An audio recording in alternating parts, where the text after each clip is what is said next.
Back to the Future wasn't just a movie. It was a moment in pop culture history. The time-traveling DeLorean, the wild-haired Doc, and Marty McFly's skateboard skills iconic. It became a massive hit, won hearts across the world, and still plays on TV decades later. But even a classic like this had its slip-ups. And there's one scene people still talk about, not because of the story, but because of a blooper you were never supposed to see. Surprisingly, there's more than one. Join us as we take a closer look at the bloopers and the secrets that almost slipped past everyone's eyes. A movie that traveled through time and straight into history. Back to the Future came out in 1985. It was a science fiction movie, but not the usual kind. It had time travel. Yes, but it also had humor, drama, and heart.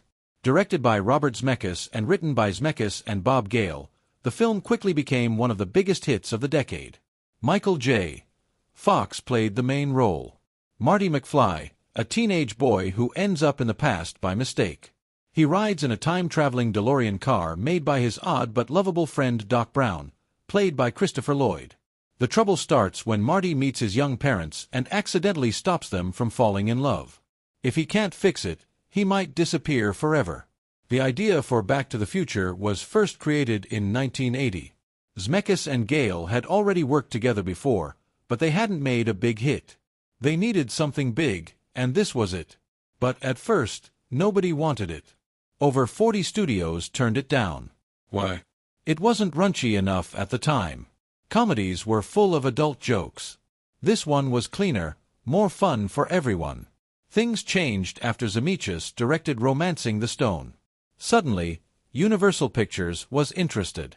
Casting wasn't easy either. The team wanted Michael J. Fox to play Marty, but he wasn't available. So, they hired Eric Stoltz. But just a few weeks into filming, Zemeckis realized Stoltz wasn't right for the part. He made the bold move to recast Fox. It cost them more money, about $4 million extra, and they had to reshoot scenes, but it was the right call. With Fox in the lead, everything clicked. The movie was filmed in California and wrapped up in April 1985. Then came some exciting test screenings. Audiences loved it so much that the release date was pushed forward to July 3rd, just in time for summer. This created a tight editing schedule, and some special effects weren't fully finished. But that didn't matter. The movie became a huge success. It earned $381.1 million and became the biggest film of 1985. Critics praised it, fans adored it, and even the theme song, The Power of Love by Huey Lewis and the News, became a hit. Years later, Back to the Future is still loved. In fact, in 2007, the U.S. Library of Congress selected it for preservation.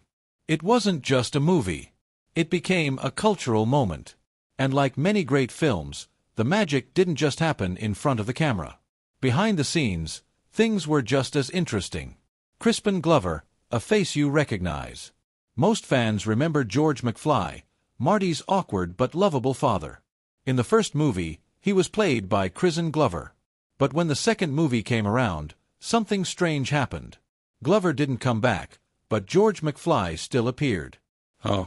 Instead of simply casting a new actor and moving on, the filmmakers used a mold of Glover's face that had been made during the first film.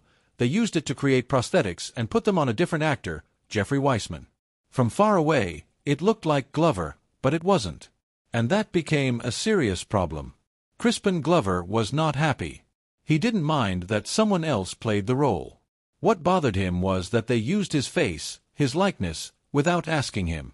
He later explained, "Had they only hired another actor, which is kind of what I thought had happened, that would have been totally legal, and I would have been completely fine with that." Because they used the mold of his face without permission, Glover took legal action. He sued. The case was eventually settled, but it raised important questions about how an actor's image can be used. Something that's even more important now with the rise of AI and deep fakes. It wasn't just a behind-the-scenes disagreement. It was a major Hollywood moment that changed the way contracts were written and how faces could be used. Michael J. Fox was always learning and forgetting. Playing Marty McFly wasn't easy.